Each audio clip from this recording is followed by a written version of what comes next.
Bienvenue à People Human Rights pour cette 7e vidéo. Je suis Olga et aujourd'hui nous allons donner lecture du jugement rendu sur les rois de la terre. Mais auparavant, nous allons évoquer certains points, dont la théorie du remplacement. La théologie, non, parce que c'est une théologie, la théologie du remplacement. Alors, il y a certains êtres qui font des lois en toute impunité, des lois destinées à être respectées par les autres, sauf par eux-mêmes. Et présentement, il y a une loi qui, notamment, serait dirigée contre les partenaires de la Russie ou bien ceux qui font la propagande pour la Russie. Alors, nous, de notre côté, nous avons observé certains points. Nous avons observé que les Indiens d'Amérique, les peuples autochtones d'Australie, de Nouvelle-Zélande et d'autres parties du monde n'étaient pas alliés de la Russie lorsqu'ils ont été massacrés. Voilà. Et les peuples de la terre, mère des hommes, non plus n'étaient pas alliés de la Russie lorsqu'ils ont été emportés dans la tourmente de l'esclavage, de la colonisation et du néocolonialisme, avec tout ce qui continue de se passer aujourd'hui. Nous avons aussi observé que de nombreux activistes, que ce soit aux États-Unis et partout dans le monde, ou en terre mère des hommes,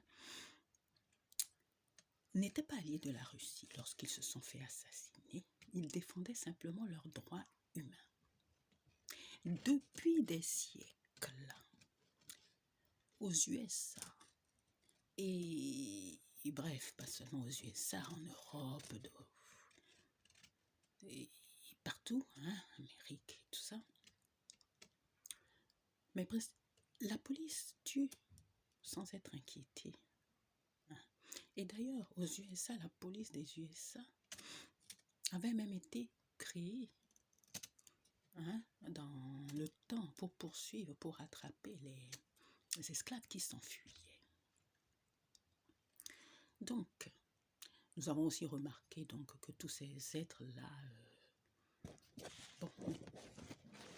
commettent des crimes dans le monde entier. Et ces êtres-là ne présentent aucun remords, ne manifestent aucun remords.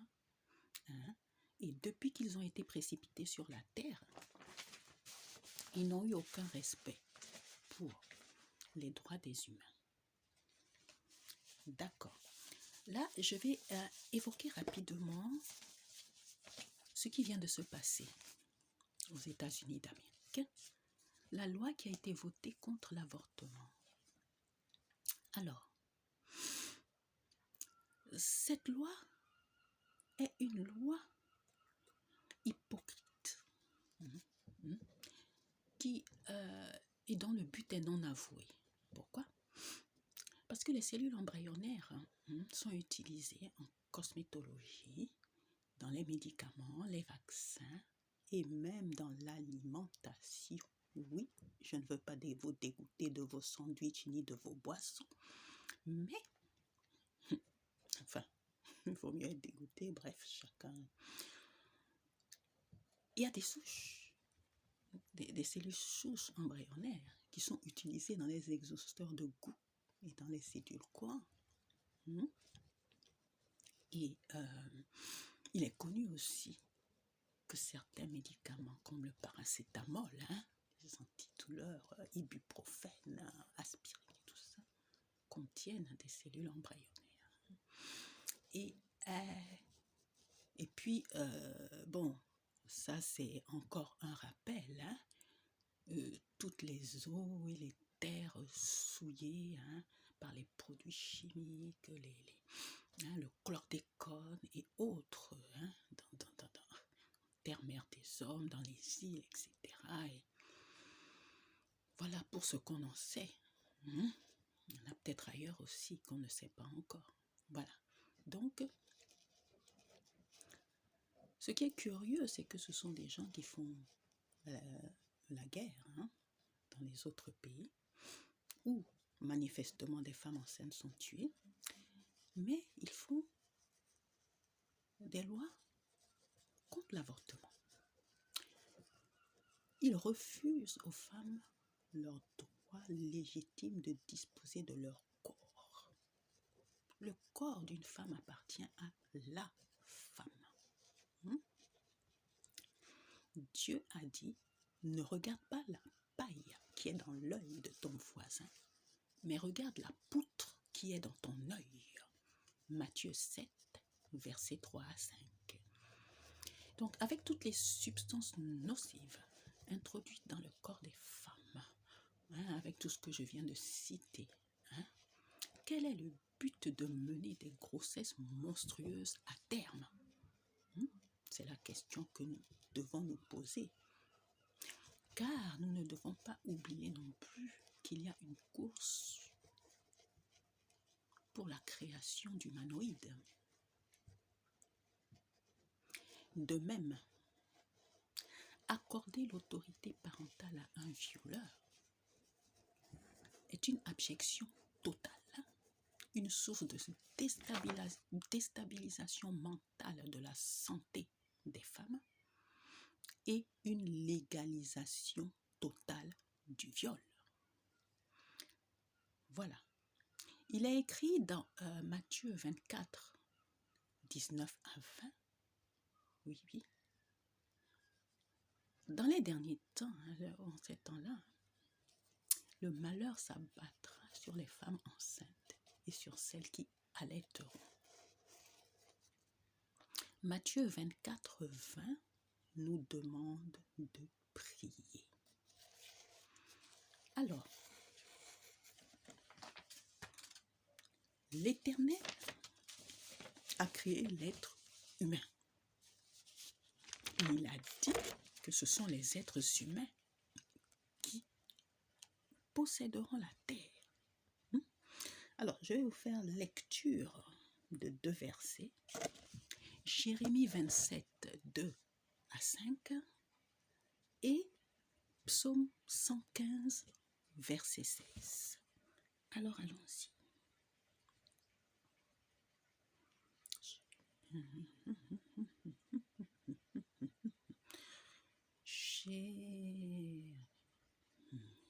Jérémie 27, 2 à 5. Ainsi m'a parlé l'Éternel.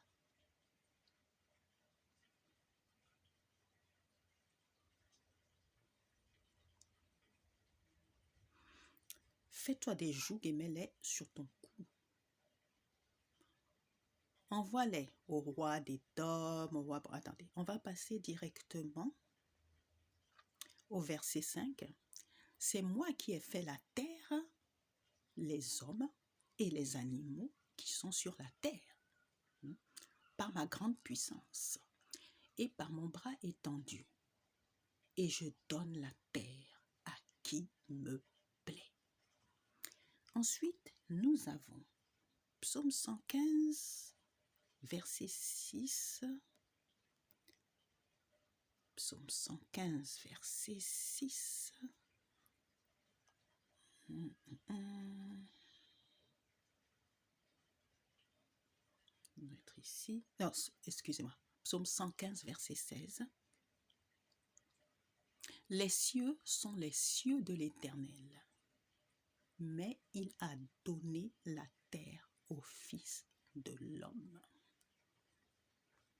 Voilà. Donc, maintenant, nous allons évoquer la théologie du remplacement. Il faut savoir que toute chose physique a une origine spirituelle.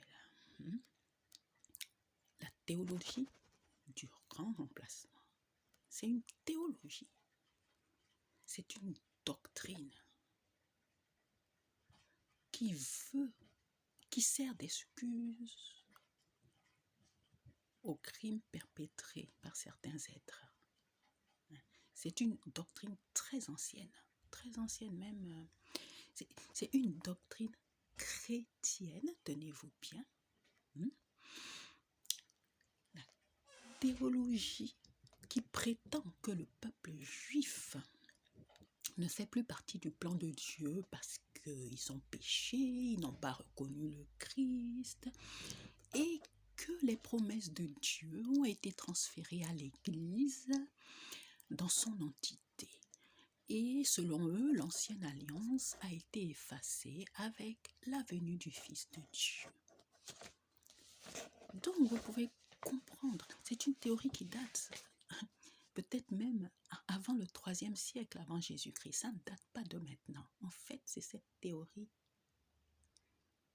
qui a non seulement inspiré pas mal de personnes, mais aussi qui explique toutes les tribulations du peuple juif depuis l'origine, c'est-à-dire du peuple juif de la terre-mère des hommes. Et sachant que les Juifs et les Égyptiens étaient liés par l'histoire, voilà. Donc, ils ont une histoire commune, bien imbriquée l'une dans l'autre. Donc, si on analyse bien la doctrine du remplacement, aussi appelée théologie de la substitution, avait pour but d'éradiquer la race noire.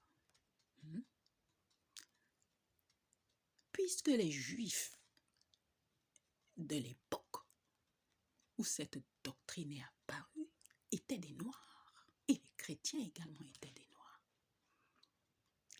Donc,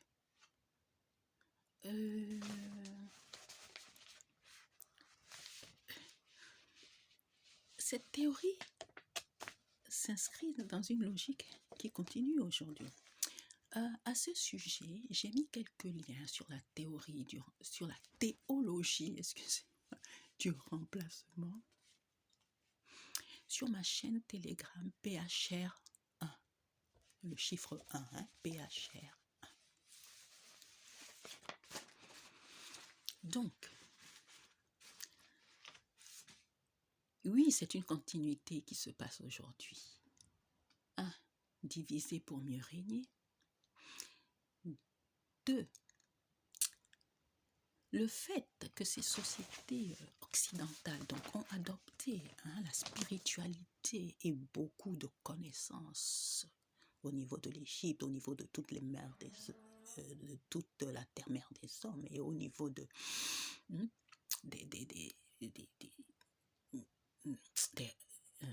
croyances juives et chrétiennes. On comprend pourquoi il leur fallait la nécessité, ils ont ressenti la nécessité de falsifier l'histoire et de s'approprier cette histoire, puisque le plan était de remplacer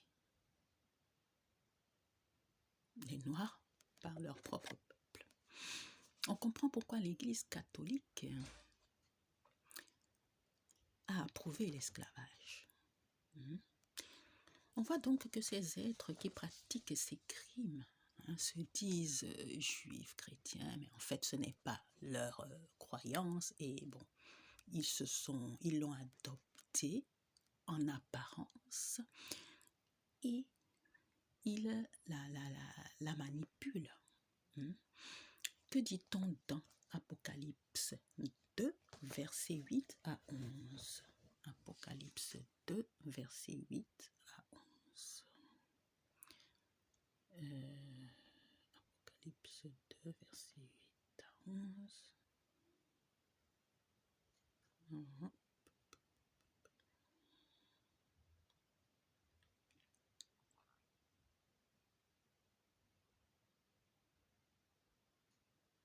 Je vais...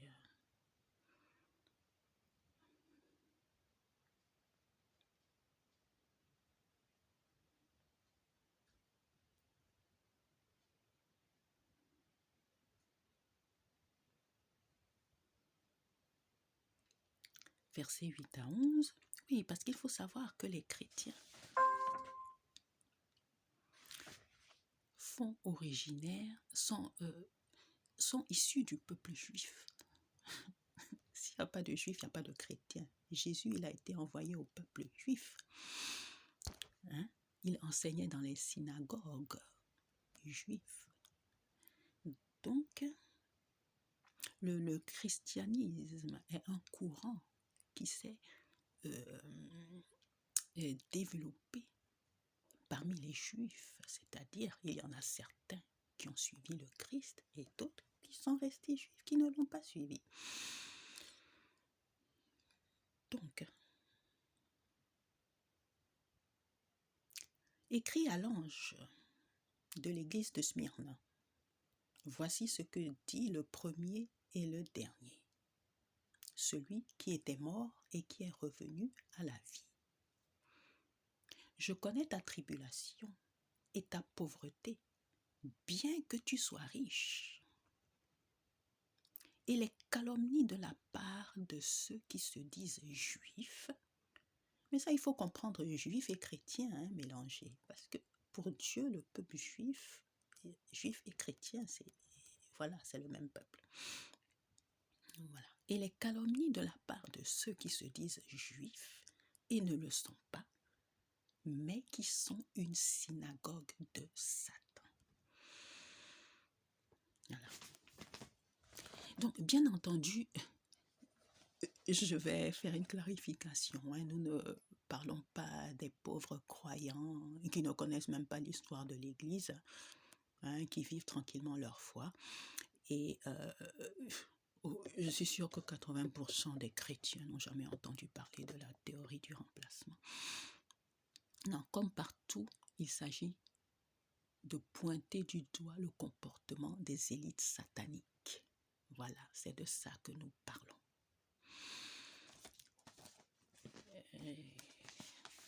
Parce que Matthieu 5, 17 à 30, dans lequel Dieu dit, Dieu, le Christ, Dieu avec nous, alias Jésus-Christ, dit, je ne suis pas venu abolir la loi de Moïse, mais je suis venu l'accomplir. Et dans l'Apocalypse 7, l'ange marque du sceau de Dieu les serviteurs de Dieu des 12 tribus d'Israël avant que les fléaux ne s'abattent sur la terre. Donc,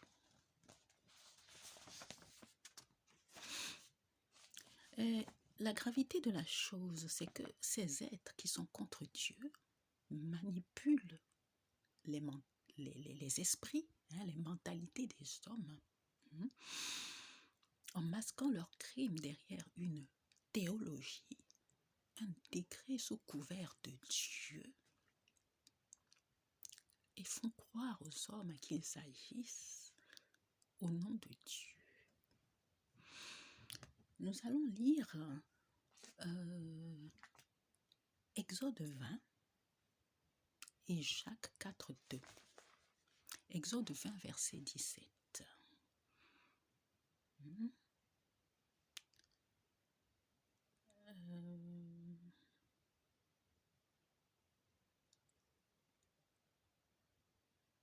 Exode 20, verset 17. Tu ne convoiteras point la maison de ton prochain. Tu ne convoiteras point la femme de ton prochain, ni son serviteur, ni sa servante, ni son bœuf, ni son âne, ni aucune chose qui appartienne à ton prochain. Ce n'est pas ce qu'ils font dans le monde. Mais ils se réclament de Dieu. Ensuite, Jacques 4, 2.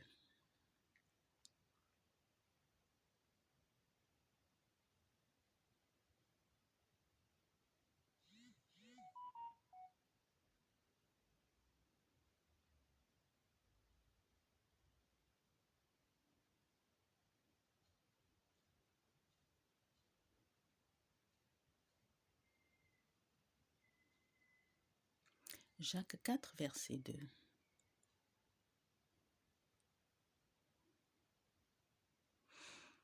Vous convoitez et vous ne possédez pas.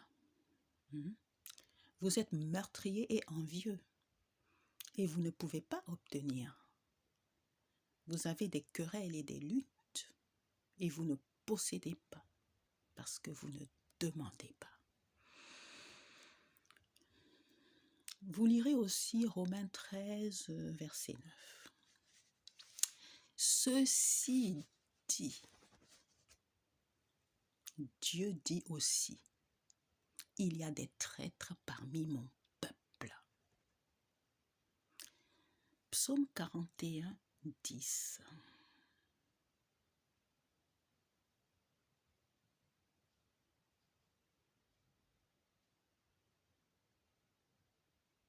Psaume 41, verset 10.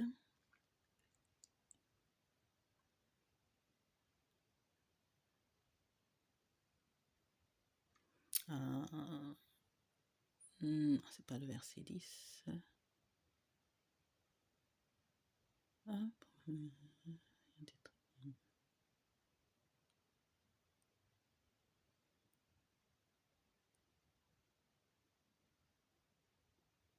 Oui, voilà, non, verset 9.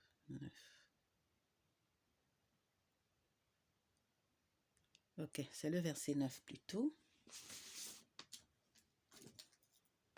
Verset 9. Psaume 41, verset 9. Celui-là même avec qui j'étais en paix, qui avait ma confiance et qui mangeait mon pain, lève le talon contre moi. Ensuite, Luc 22, 21. Ça, c'est Jésus au milieu de ses disciples, le soir où il a été livré justement par l'un de ses disciples. Il disait, au cours de cette soirée où ils mangeaient ensemble à table, prenait son dernier repas avec ses disciples, « Voici, la main de celui qui me livre est avec moi à cette table. » Donc, maintenant, nous allons lire Jérémie 5, verset 26.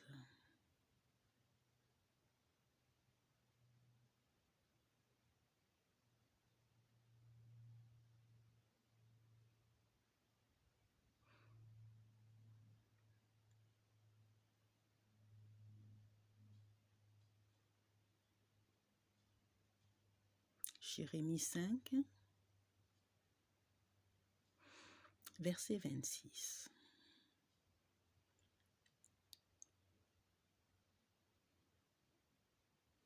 Car il se trouve parmi mon peuple des criminels. Ils épient, tapissent comme des piégeurs. Ils apportent un piège et les hommes sont capturés. Voilà ce que dit Dieu. Mais bien sûr, s'il n'y a pas de traître, il ne peut pas y avoir d'horreur. Voilà. C'est pourquoi, cieux, entendez, et vous, nations, les paroles du jugement rendues sur les rois de la terre.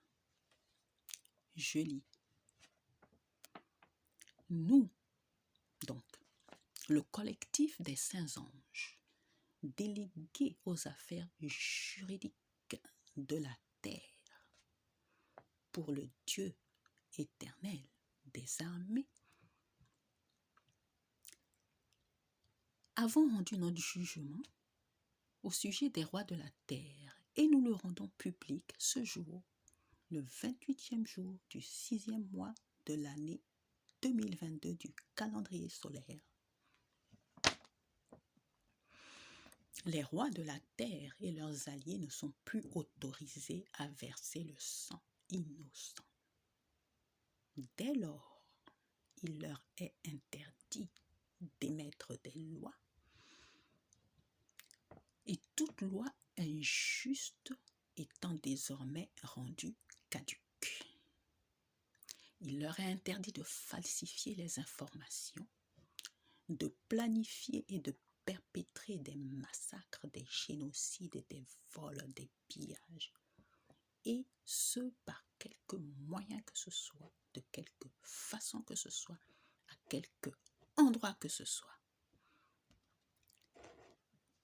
Il leur est ordonné de cesser sans délai les politiques du chaos qu'ils mènent sur la terre. Il leur est ordonné de se soumettre au peuple que l'Éternel a planté en terre mère des hommes. Toute manigance supplémentaire de leur part, tout versement de sang innocent effectué par les rois de la terre et leurs alliés, ainsi que le non-respect du moindre détail de ce jugement, provoquera l'intervention des armées célestes au temps où sonnera la 7e trompette. Ce temps est proche, car la 6e trompette a récemment retenti. Ce message se termine ici. À bientôt.